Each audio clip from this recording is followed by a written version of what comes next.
Japanese media has admitted that South Korea is lowering its technological reliance on Japan. This ever since Tokyo slapped export restrictions on Seoul last year. Our Kim Hyesung has more.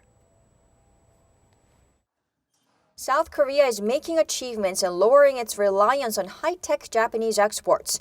That's according to Japan's Asahi Shimbun Tuesday, which said collaboration between the South Korean government, conglomerates, and local mid- and small-sized companies to localize tech materials and parts is showing progress following Tokyo's restrictions on tech exports in July of last year.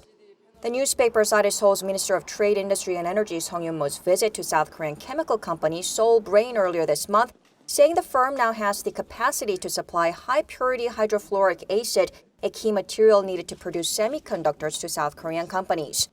U.S.-based chemical firm DuPont also announced in January that it'll invest $28 million to build a photoresist production plant in South Korea. The South Korean government has invested around $4.6 billion over the last 19 years to localize key high-tech materials and parts, but wasn't able to make much progress.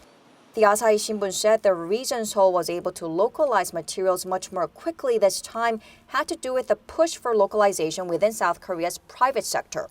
For instance, it said Samsung Electronics has chosen suppliers outside of Japan to produce around 220 key parts and materials that are mainly shipped from Japan. In addition, South Korean conglomerates are allowing local small and mid-sized companies to test their parts and materials at their facilities. As announced in August 2019, the South Korean government has also pledged to allocate $860 million a year to localize 20 key tech parts and materials within a year and 80 within 5 years. However, the paper says the success of localization depends on if the conglomerates actually use local parts and materials when they mass produce their goods. 김혜성, 아리랑 뉴스.